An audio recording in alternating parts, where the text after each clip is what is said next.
Industrial architecture. What homes were like during the Industrial Revolution?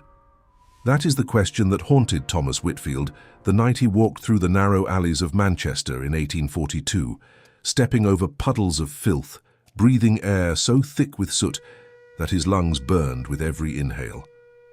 He had just arrived from a small village in Shropshire, carrying nothing but a cloth bag and a letter promising work at a cotton mill.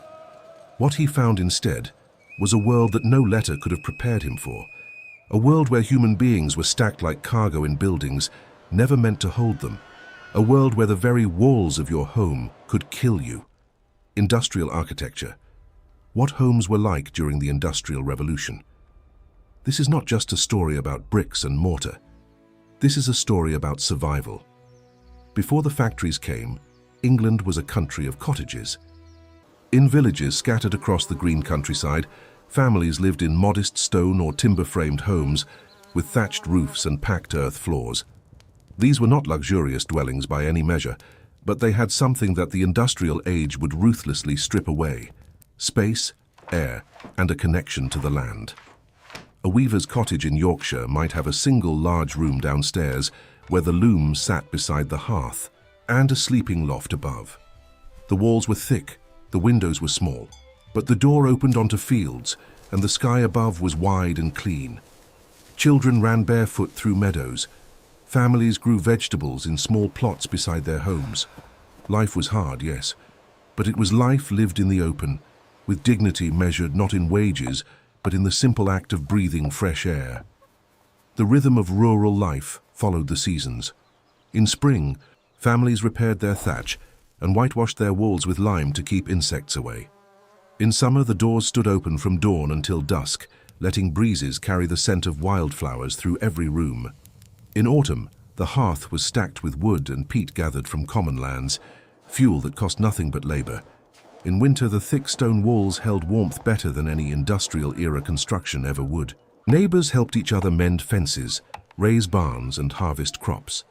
The village was not just a place, it was a web of relationships built over generations, a community where everyone knew everyone and no family faced hardship entirely alone.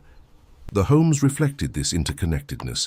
They were built by local hands with local materials, shaped by the landscape and the climate, designed not by architects but by centuries of accumulated wisdom about what worked and what did not. Then came the machines, and with the machines came the mills. And with the mills came the most radical migration in British history. Between 1780 and 1850, millions of people abandoned the countryside and flooded into cities that were utterly unprepared to receive them. Manchester's population exploded from around 40,000 to over 300,000 in just 60 years. Birmingham, Leeds, Liverpool, they all swelled beyond recognition. The factories needed hands, thousands upon thousands of them, and the countryside could no longer feed its own. Enclosure Acts had stripped small farmers of common lands. Mechanized agriculture had made laborers redundant. The promise of a weekly wage, however meager, was enough to uproot entire families from the only homes they had ever known. And the question that nobody in power seemed interested in answering was devastatingly simple. Where would all these people live? The answer, it turned out, was everywhere and nowhere. Builders, many of them mill owners themselves, threw up rows of houses with astonishing speed and shocking indifference to human welfare. These were the infamous back-to-back houses, tiny dwellings built in long suffocating terraces where the rear wall of one house was literally the rear wall of the next. There were no back gardens, no rear windows, no through ventilation. Each house typically measured no more than 15 feet by 15 feet, a single room on each of its 2 floors, sometimes 3. An entire family of 6, 8, even 12 people would occupy this space. They cooked, ate, slept, argued, wept, and sometimes died all within these cramped walls. Thomas Whitfield stood in the doorway of one such house on Angel Meadow, one of Manchester's most notorious slums. The landlord, a squat man with ink-stained fingers, had called it a comfortable dwelling suitable for a working family. Thomas looked at the damp walls, streaked with dark mold. He looked at the single window, barely 2 feet wide, facing a wall of identical brick no more than 4 feet away. The ceiling was so low he could touch it without fully extending his arm. The floor was bare flagstone, cold and wet to the touch. There was no running water. There was no privy inside. The nearest shared toilet, a simple cesspit covered with rotting planks, served over 30 families. The smell hit him before he even crossed the threshold. He thought of his mother's cottage back in Shropshire, the garden where she grew herbs, the sound of birdsong through open windows in summer. He thought of the loom that had stood in the corner of their parlour for 3 generations, now sold for pennies because no hand-woven cloth could compete with the machines. He thought of his father's face the morning he left, a face that held no hope and offered no advice, only the quiet resignation of a man who understood that the old world was gone, and the new one had no place for him. His father had gripped his hand at the door and said only 2 words. Be careful. Not good luck, not God bless, just be careful. As though he already knew what Manchester would demand of his son. Thomas paid his rent, 3 shillings a week, nearly a third of what he would earn at the mill. He set his bag on the floor and sat on the edge of a straw mattress that smelled of other people's sweat and sickness. Through the thin wall, he could hear a baby crying. Above him, footsteps creaked across warped floorboards. Somewhere outside, a woman shouted at someone to fetch water before the pump froze. A dog barked endlessly in a courtyard that never saw sunlight. The walls seemed to press inward, as if the house itself was slowly tightening its grip around everyone inside it. This was home now, not a home built for living, but a structure built for profit. Every inch of these houses reflected a single, cold calculation. How many workers could be housed as cheaply as possible, as close to the factory as possible, with the least possible investment in materials, sanitation, or safety? The bricks were often poorly fired and porous, soaking up moisture like sponges. The mortar was thin. Foundations were shallow or non-existent, roofs leaked, walls cracked within years of construction. These buildings were not designed to last. They were designed to extract. The streets between the terraces were barely wide enough for a handcart. Sunlight reached the ground for only minutes each day, if at all. Rain had nowhere to drain and pooled in permanent puddles that bred mosquitoes in summer and froze into treacherous sheets of ice in winter. The alleys behind the houses, where refuse was thrown and slops were emptied from chamber pots, became open sewers that no one cleaned and no one claimed responsibility for. The stench was a living thing, a constant, inescapable presence that newcomers noticed immediately, and old residents had simply learned to endure. And yet, millions lived in them. Millions raised children in them. Millions called them home because there was simply nowhere else to go. The cities had grown too fast, the regulations too slow, and the gap between the two was filled with human suffering on an almost unimaginable scale. Check if you are already subscribed to this channel, because every week we bring you untold stories that reveal how the past shaped the world you live in today, and missing even one could mean missing the truth behind everything you thought you knew. The conditions inside these industrial-era homes were not merely uncomfortable. They were lethal, and Thomas Whitfield would learn this truth not through books or newspapers, but through the slow, grinding experience of living it day after day, week after week, in the damp, airless confines of his rented room on Angel Meadow. His first morning in Manchester, he woke before dawn to the sound of a factory bell clanging somewhere in the fog. He dressed in the dark, splashed his face with water from a cracked basin, and joined the river of workers flowing toward the cotton mill at the end of Rochdale Road. The streets were unpaved, a churning mess of mud, horse dung, and human waste. Open gutters ran down the center of each lane, carrying refuse toward the River Irwell, which had long since ceased to resemble a natural body of water. It was black, it was thick, and it stank with a ferocity that made new arrivals gag and old residents simply turn their heads. The walk to the mill took Thomas through a landscape that seemed designed to crush the human spirit. He passed bone-boiling works where the carcasses of horses were rendered into glue and fertilizer, filling the air with a stench so vile that it lingered in his clothes for hours. He passed dye works where chemical runoff stained the cobblestones in unnatural shades of blue and green. He passed gin houses that were already open at 5 in the morning, their doorways crowded with men and women seeking a few moments of oblivion, before the 14-hour shift began. And everywhere, rising above the rooftops like iron sentinels, the chimneys of the mills poured their endless columns of black smoke into a sky that Thomas would not see blue for weeks at a time. But it was the houses themselves that told the deeper story. As Thomas walked to work each day, he passed through courts and alleys that most respectable citizens of Manchester would never see. These were the cellar dwellings, a phenomenon almost unique to the industrial cities of northern England. Beneath the already cramped back-to-back houses, thousands of families lived in underground rooms carved into the earth, with ceilings barely 5 feet high, floors of packed dirt that turned to mud when it rained, and ventilation that came, if it came at all, from a single grate at street level. A government inspector named James Phillips Kay, later Kay Shuttleworth, visited these cellars in 1832 and described scenes that read like dispatches from a nightmare. In one cellar on Parliament Street, he found a family of 7 sharing a single room with no bed, no furniture of any kind, and a floor covered in 3 inches of standing water. The father worked 14 hours a day at a nearby foundry. The mother took in washing when she could find it. 3 of their 5 children were visibly ill. The cellar walls glistened with condensation that never dried. In the corners, dark patches of fungus spread like slow-moving stains, colonizing every surface the eye could see. The air inside was so heavy with moisture and foul gases rising from the earth that a candle flame burned weak and yellow, starved of oxygen. Families who lived in these spaces often developed a distinctive pallor, a greyish, waxy complexion that marked them as cellar dwellers as surely as any badge. Their children, born and raised in these underground chambers, sometimes went weeks without seeing direct sunlight. Rickets was epidemic among them, their soft young bones bending under the weight of bodies that had never received the vitamin that sunlight alone could provide. These were not isolated cases. In 1840, it was estimated that over 40,000 people in Manchester alone lived in cellar dwellings. In Liverpool, the number was even higher. The cellars flooded regularly. They bred disease with terrifying efficiency: cholera, typhus, tuberculosis.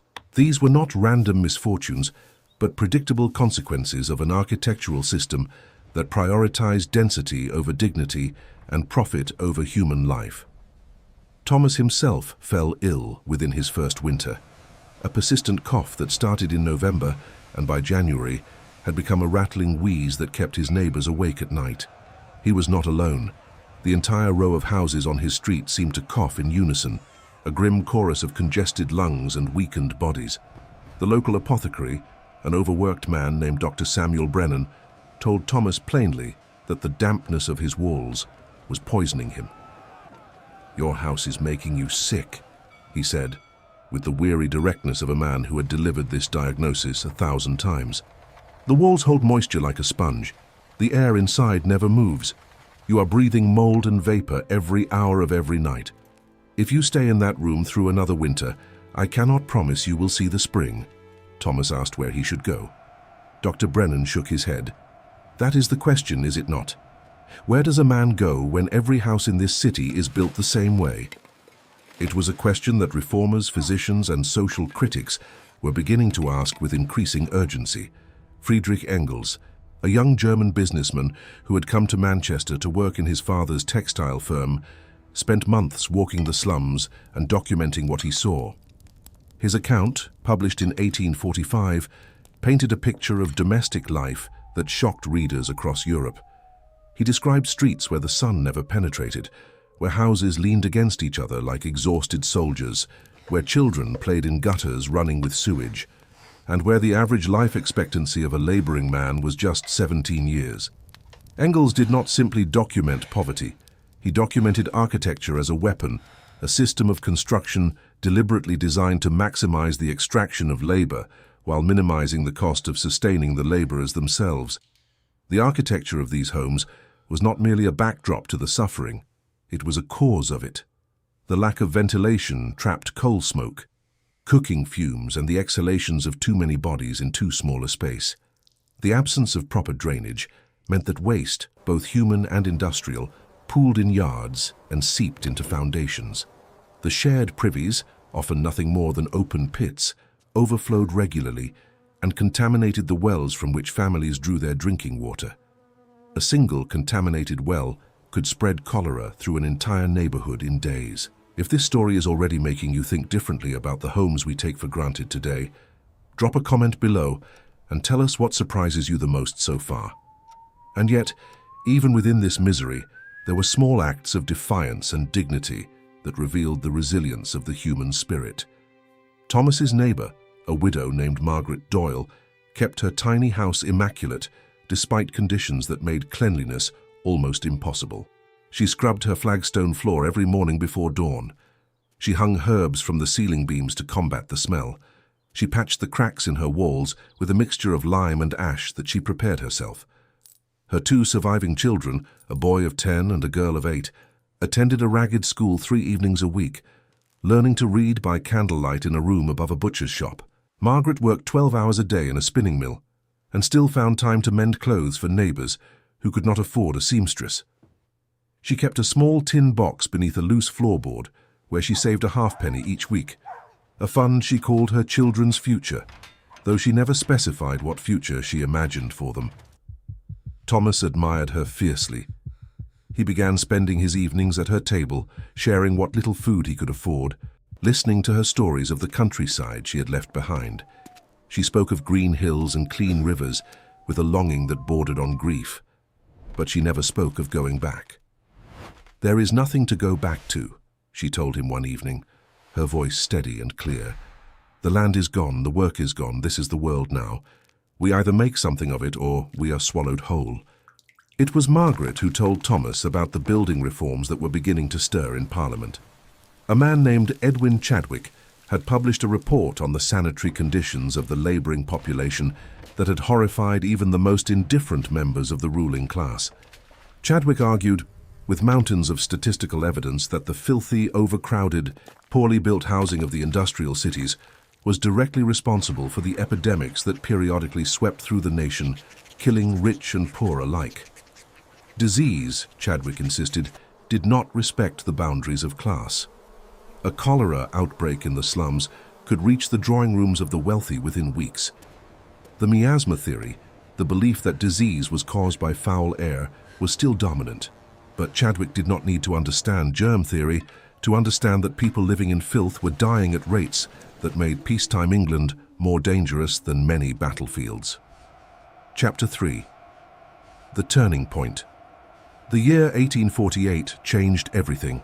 Cholera returned to England with a vengeance that summer, sweeping through London, Manchester, Liverpool and Leeds with devastating speed. In London alone, over 14,000 people died. The disease struck hardest in the overcrowded, unsanitary districts where the worst housing stood, the very districts that reformers like Edwin Chadwick had been warning about for years. But this time the epidemic carried a political force that could not be ignored. The wealthy could no longer pretend that the suffering of the poor was contained behind the walls of distant slums. The stench of the Thames, the great stink that would reach its infamous peak a decade later, was already making itself felt in the corridors of Parliament itself. Thomas Whitfield survived that cholera summer, though barely. Margaret Doyle nursed him through 3 days of violent illness in her own home. Boiling water and feeding him broth made from bones, she begged from the butcher. Her son ran to Dr. Brennan 3 times before the doctor could come, overwhelmed as he was with patients dying faster than he could reach them. When Thomas finally emerged from the fever, weak and gaunt, he found that 7 people on his street had not been so fortunate. Among them was a girl of 12 who had lived in the cellar beneath his own dwelling. He had heard her coughing through the floorboards for weeks. He had never learned her name. That death, more than any other, lodged itself in Thomas's conscience like a splinter he could not remove. A child, living beneath his feet, separated from him by nothing more than rotting timber and damp earth, had died of a disease that clean water and proper drainage might have prevented. It was not fate. It was not misfortune. It was architecture. It was policy. It was the deliberate decision of men with power and wealth to build homes that were never meant to sustain life, only to contain it cheaply while extracting labor at the lowest possible cost. He lay awake at night replaying the sound of her coughing a thin, persistent rattle that he had grown so accustomed to hearing through the floor that he had stopped noticing it. That realization shamed him more than anything. He had stopped noticing a dying child because the sound of suffering had become as ordinary as the sound of rain. The Public Health Act of 1848, passed in the wake of the cholera epidemic, was the first serious attempt by the British government to address the housing crisis. It established local boards of health with the power to regulate water supply, sewage, and the construction of new buildings. It was imperfect, riddled with loopholes, and fiercely resisted by landlords and industrialists who saw any regulation as an assault on their profits. But it was a beginning. For the first time in history, the idea that the government had a responsibility to ensure that its citizens lived in conditions fit for human habitation was enshrined in law. The resistance from property owners was ferocious and well organized. Landlords argued that any interference with their right to build and rent as they saw fit was an attack on the sacred principle of private property. Mill owners warned that the cost of improved housing would drive up wages and destroy British competitiveness. Newspapers sympathetic to business interests published editorials dismissing sanitary reform as sentimental nonsense promoted by meddling bureaucrats who knew nothing about the realities of commerce. Some even argued that the poor were responsible for their own squalor, that their habits of drunkenness and laziness made them undeserving of better conditions. It was a convenient argument, and it persisted for decades, despite overwhelming evidence to the contrary. The changes came slowly, painfully slowly, for those still living in the worst conditions. But they came. New building regulations began to require that houses have through ventilation with windows on at least 2 walls. Minimum room sizes were established. Cellar dwellings were gradually condemned and closed. New streets were required to be wider, allowing light and air to penetrate where before there had been only shadow and stagnation. Drainage systems were built, connecting houses to proper sewers instead of open cesspits. Clean water was piped in from reservoirs outside the city, replacing the contaminated wells that had been breeding grounds for disease. Thomas watched these changes unfold over the following decade with a mixture of hope and impatience. He had moved out of his room on Angel Meadow and found slightly better lodgings in Ancoats, a neighborhood that was beginning to benefit from the new regulations. His new house had 2 rooms on each floor instead of 1, and a small yard at the back with access to a shared but properly maintained privy. The walls were still damp in winter. The cold smoke still stung his eyes, but there was a window in every room, and on clear days, actual sunlight fell across his kitchen table. He had married Margaret Doyle in the spring of 1850, a quiet ceremony at a parish church with Dr. Brennan as witness. Together they rented the house in Ancoats and made it into something that, for the first time in either of their lives in Manchester, resembled a home. Margaret hung curtains she had sewn from mill scraps. Thomas built a shelf above the hearth for the children's school books. Her son, now a young man of 16, had found work as a clerk in a shipping office. His reading and arithmetic learned in that ragged school above the butcher's shop, now opening doors that would have been forever closed to his illiterate parents. Her daughter helped Margaret in the evenings, learning to sew and keep accounts, skills that would serve her well in a world that was slowly, grudgingly making room for the aspirations of working people. If this story is touching your heart, write in the comments right now. Every person deserves a home worthy of their dignity. Let us fill the comments section with this message and show that we truly care about the lessons history has left us. But Thomas never forgot Angel Meadow. He never forgot the cellar dwellings, the Black River, the girl whose name he never learned coughing beneath his floor. He began attending public meetings organized by reformers and working men's associations, adding his voice, rough and uneducated as it was, to the growing chorus demanding better housing, better sanitation, better lives for the people whose labor had built the wealth of the greatest industrial nation on earth. At one such meeting, in a drafty hall in Salford, Thomas stood before an audience of 200 workers and spoke plainly. He described his first night on Angel Meadow. He described the damp walls, the shared privy, the sound of a dying child beneath his floorboards. He described Margaret's herbs hanging from the ceiling and her refusal to be swallowed by despair. He was not an eloquent man.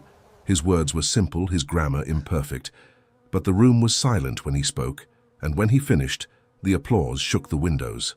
The model housing movement was gaining momentum. Philanthropists and reformers began building demonstration projects designed to prove that decent working-class housing could be constructed affordably and profitably.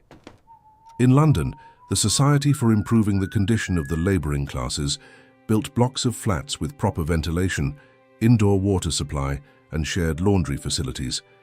In Saltaire, near Bradford, the industrialist Titus Salt built an entire village for his workers, with stone houses, a park, a library, and a hospital. It was a radical vision, that the men and women who powered the engines of industry deserved not just wages, but homes that acknowledged their humanity. The second half of the 19th century saw the slow, uneven, but undeniable transformation of working-class housing in Britain. The back-to-back houses did not disappear overnight.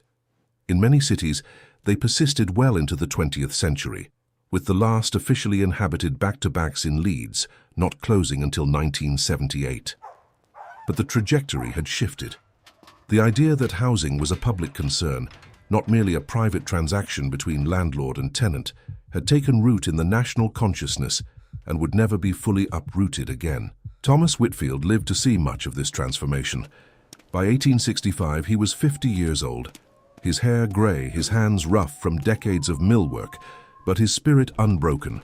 He and Margaret had raised 4 children in their house in Ancoats, all of whom could read and write, all of whom had opportunities that Thomas could never have imagined on the night he first arrived in Manchester.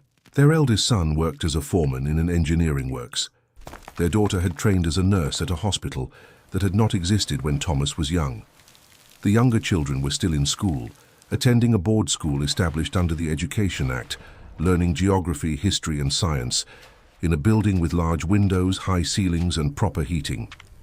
The house itself had improved too. By the 1860s, new bylaws required that all newly built houses have a separate kitchen and scullery, a minimum ceiling height of 8 feet, and access to a private or shared water closet connected to a proper sewer.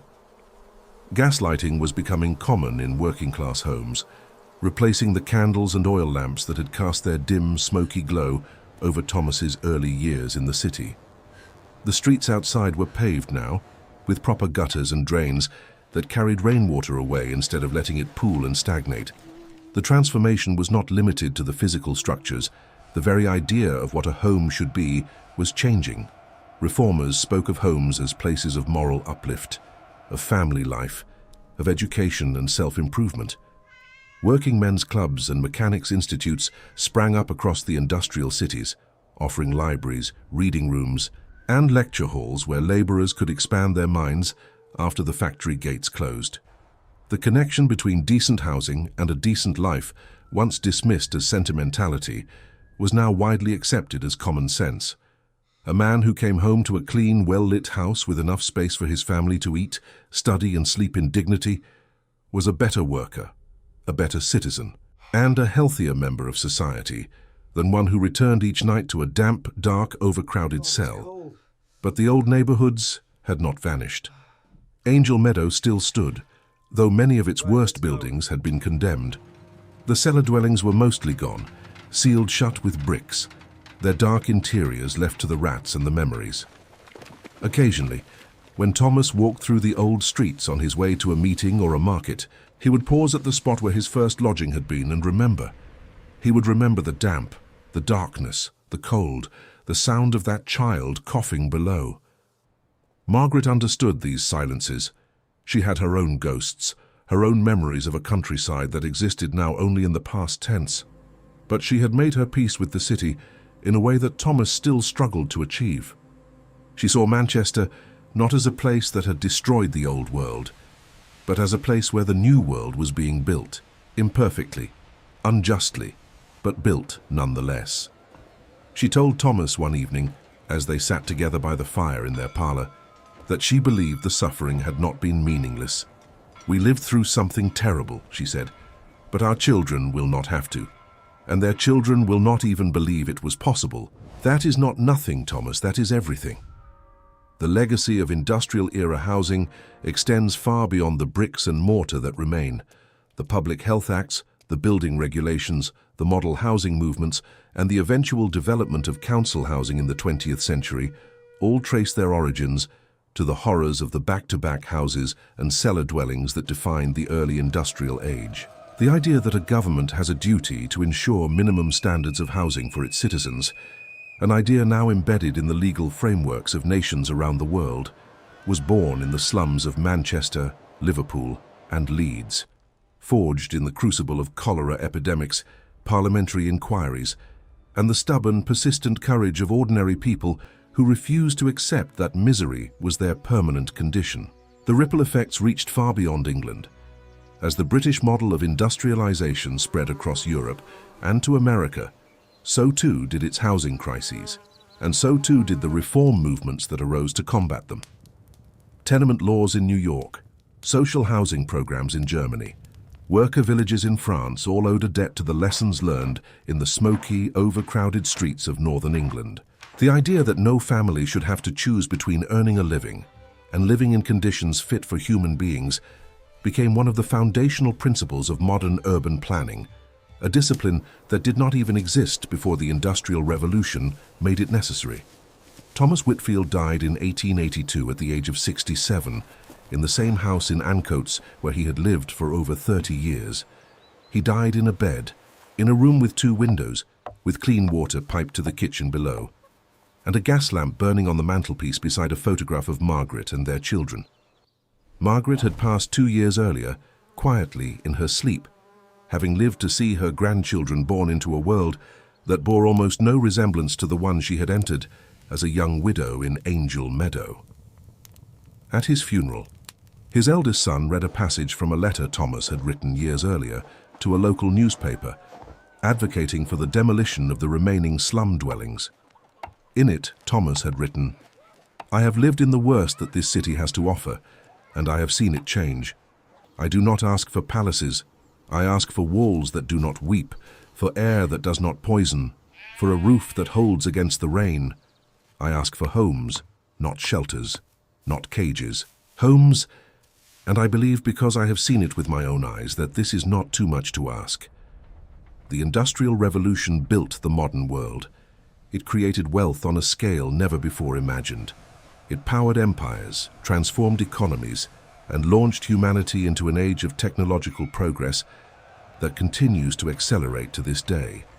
But it also revealed, with brutal clarity, the cost of treating human beings as inputs in an economic machine, as components to be housed as cheaply and efficiently as possible, with no regard for their health, their dignity, or their right to a life worth living. The homes of the Industrial Revolution were not just buildings. They were statements about what a society believed its people were worth. And the long, painful struggle to replace them was nothing less than a fight to redefine that worth. Every building code you take for granted, every window in your bedroom, every pipe carrying clean water to your kitchen, every regulation that says a ceiling must be a certain height, and a room must have a certain amount of light, all of it traces back to the people who lived and died in the darkness of those industrial slums, and to the reformers, doctors, and ordinary men and women like Thomas and Margaret Whitfield, who refused to accept that darkness as permanent. If you watched until here, it is because you truly enjoyed this story. Leave a comment saying, "I watched until the end," so that I can get to know you and know who really appreciates the stories here on this channel. And if this story moved you, if it made you think about the roof over your own head differently, then please hit the like button, because that simple gesture helps more people discover these untold histories. Share this video with someone who loves history or who needs to be reminded that the comforts we enjoy today were paid for with the struggles of those who came before us. And if you are not yet subscribed, subscribe right now and turn on notifications, because every week we bring stories like this one, stories that the textbooks forgot, but that deserve to be remembered.